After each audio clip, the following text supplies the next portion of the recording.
उत्तराखंड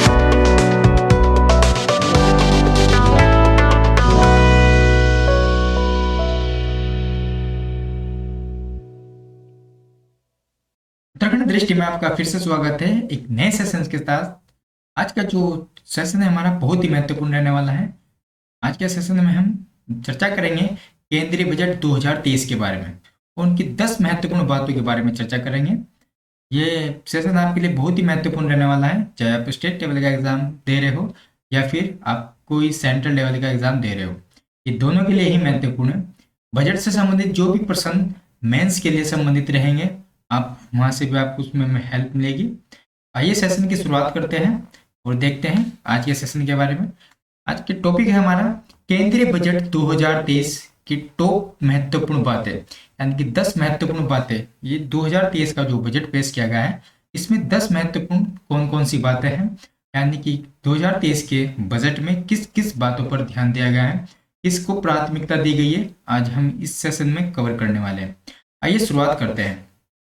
इस सेशन की शुरुआत करते हैं केंद्रीय बजट 2023 की 10 महत्वपूर्ण बातें। देखते हैं किस पर ज्यादा फोकस किया गया है 2023 के बजट में। आइए शुरुआत करते हैं। केंद्रीय वित्त मंत्री निर्मला सीतारमण ने बजट भाषण की शुरुआत करते हुए कहा कि यह अमृत काल का पहला बजट है। महत्वपूर्ण पॉइंट है, ये कौन सा बजट है हमारा? अमृत काल का पहला बजट है। उन्होंने कहा है कि दुनिया ने भारतीय अर्थव्यवस्था को एक चमकता सितारा माना है और भारतीय अर्थव्यवस्था दुनिया में सबसे तेजी से बढ़ रही है। उन्होंने कहा है कि दुनिया की पांचवी सबसे बड़ी अर्थव्यवस्था बन गई है, यानी कि भारत देश दुनिया की 5वीं सबसे बड़ी अर्थव्यवस्था बन गई है। भारत आज दुनिया में आज चमक रहा है। इसके पीछे भारत की डिजिटल इंफ्रास्ट्रक्चर की अहम भूमिका है। हम प्रधानमंत्री गरीब कल्याण योजना से हम देश भर के गरीबों को मुफ्त राशन मुहैया करा रहे हैं। केंद्रीय वित्त मंत्री निर्मला सीतारमण ने आज सुबह 11 बजे यानी 1 फरवरी को लोकसभा में बजट पेश किया और उन्होंने बजट में कहा है, उन्होंने 10 महत्वपूर्ण बातों को बताते हुए कहा है, बजट में 7 प्राथमिकताएं सप्तऋषि की अवधारणा पर आधारित है। यानी कि बजट जो 2023 का बजट है उसमें 7 प्राथमिकताएं हैं, यानी कि जिन पे 7 चीजों पर फोकस किया गया है। वित्त मंत्री ने कहा है कि बजट 2023 की 7 प्राथमिकताएं सप्तऋषियों की तरह हमें अमृत काल की ओर मार्गदर्शन प्रदान करेगी। अब हम देखते हैं वो 7 प्राथमिकताएं कौन कौन से हैं जिसमें 2023 में फोकस किया गया है। पहली प्राथमिकता है समावेशी विकास। नंबर 2 अंतिम मील तक पहुंचना। नंबर 3 बुनियादी ढांचा और निवेश, संभावना और रोजगार करना, हरित वृद्धि, युवा शक्ति, वित्तीय क्षेत्र। तो ये 7 प्राथमिकता हैं जिन पर 2023 में फोकस किया गया है। आइए हम दूसरी महत्वपूर्ण बात को देख लेते हैं। दूसरी महत्वपूर्ण बात क्या है 2023 की? कृषि क्षेत्र को गति देने के लिए अलग कोष बनाने की घोषणा। यानी कि जो हमारा 2023 का जो बजट है इसमें कृषि क्षेत्र को गति देने के लिए अलग कोष बनाने की घोषणा की गई है। वित्त मंत्री ने कहा है कि कृषि क्षेत्र को गति देने के लिए अलग कोष बनाया जाएगा। नई तकनीकों पर जोर होगा। पर्यटन में घरेलू और वैश्विक संभावना मौजूद है। इसके प्रोत्साहन के लिए मिशन मोड में सार्वजनिक निजी भागीदारी में काम किया जाएगा। हमने कई टिकाऊ विकास लक्ष्यों की दिशा में उल्लेखनीय प्रगति की है। तीसरा पॉइंट देखते हैं, कृषि से जुड़े स्टार्टअप को दी जाएगी प्राथमिकता। तो तीसरी जो महत्वपूर्ण बात है इसमें, कृषि से जुड़े जो भी स्टार्टअप होंगे उनको प्राथमिकता दी जाएगी। इसमें वित्त मंत्री ने कहा है कि कृषि से जुड़े स्टार्टअप को प्राथमिकता दी जाएगी। युवा उद्यमियों द्वारा कृषि स्टार्टअप को प्रोत्साहित करने के लिए कृषि त्वरक कोष की स्थापना की जाएगी। पशुपालन, डेयरी, मत्स्य पालन ध्यान देते हुए कृषि ऋण को बढ़ाकर 20 लाख करोड़ रुपए किया जाएगा। बच्चों और किशोरों के लिए राष्ट्रीय डिजिटल पुस्तकालय स्थापित किए जाएंगे। 2,516 करोड़ रुपए के निवेश से 63,000 प्राथमिक कृषि शाख समितियों का कंप्यूटरीकरण किया जाएगा और पीएसीएस के लिए आदर्श उपनियम तैयार किया जा रहा है।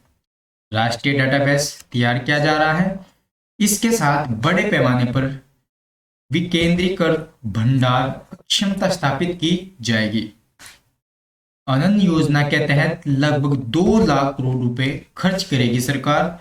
वित्त मंत्री ने कहा है कि सभी अंत्योदय प्राथमिकता प्राप्त परिवारों को 1 साल के लिए 1 साल तक मुफ्त खाद्यान्न देने के लिए पीएम गरीब कल्याण योजना के तहत लगभग 2 लाख करोड़ रुपए पूरा खर्च केंद्र सरकार वहन कर रही है।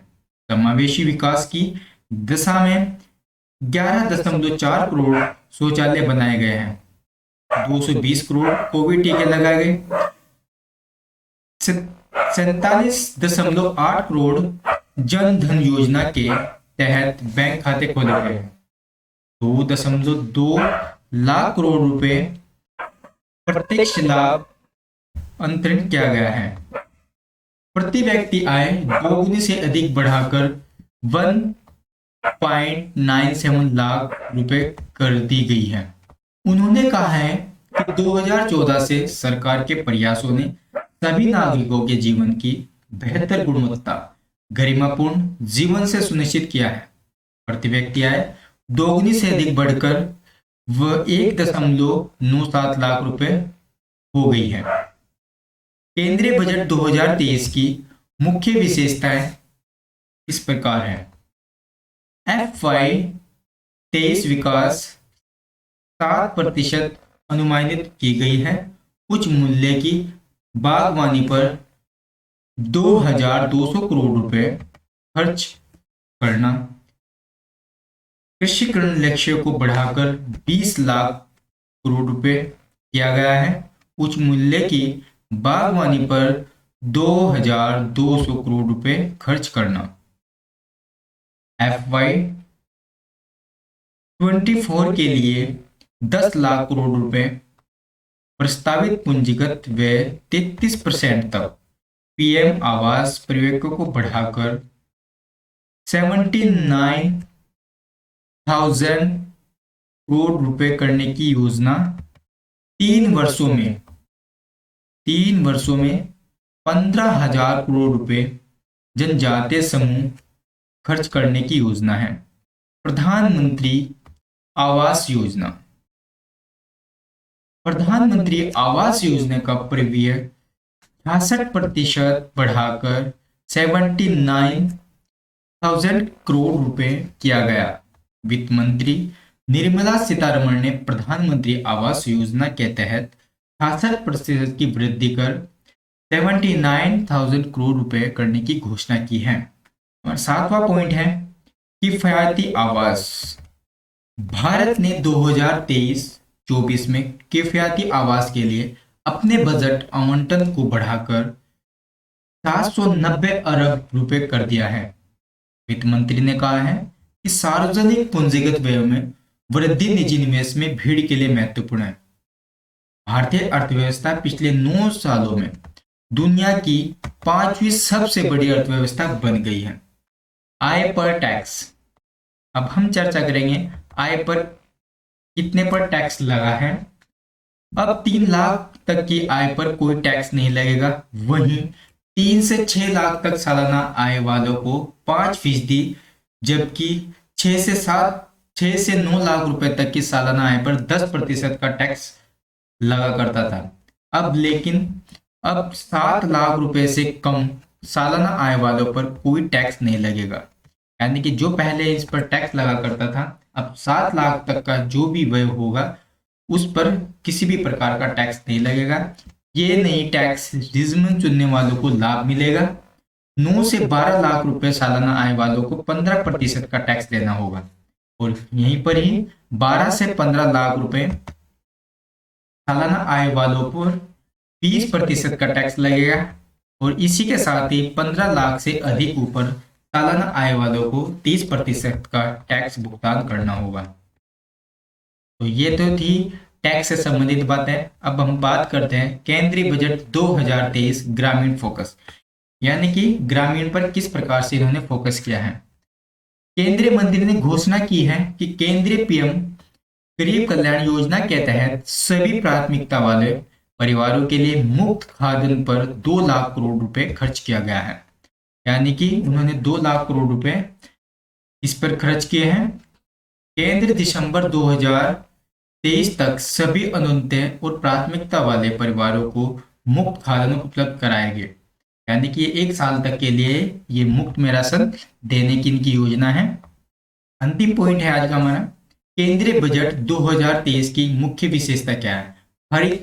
हरित विकास, हरित हाइड्रोजन, स्वच्छ ऊर्जा भंडार और संचरण सरकार के हरित विकास प्राथमिकता वाले क्षेत्र के प्रमुख संचालक हैं। 4000 मेगावाट की क्षमता वाली बैटरी ऊर्जा भंडार प्रणाली को बायोलिटिक गैप फाउंडिंग द्वारा समर्थित किया जाएगा। पंप्ड स्टोरेज के लिए एक विवृत रूपरेखा तैयार की जाएगी। लद्दाख से 13 गीगावाट अक्षय ऊर्जा की निकासी और ग्रिड एकीकरण के लिए अंतरराज्यीय परीक्षण प्रणाली का निर्माण 8,300 करोड़ रुपए के केंद्रीय समर्थन सहित 20,700 करोड़ रुपए के निवेश से किया जाएगा। पर्यावरण संरक्षण अधिनियम के तहत व्यवहार परिवर्तन को प्रोत्साहित करने के लिए है ग्रीन क्रेडिट कार्यक्रम अधिसूचित किया जाएगा। तो यदि उत्तराखंड दृष्टि का आपको यह सेशन अच्छा लगा है तो आप उत्तराखंड दृष्टि चैनल को लाइक एंड सब्सक्राइब जरूर कीजिए। आपसे फिर मुलाकात होगी एक नए सेशन के साथ, तब तक के लिए नमस्कार।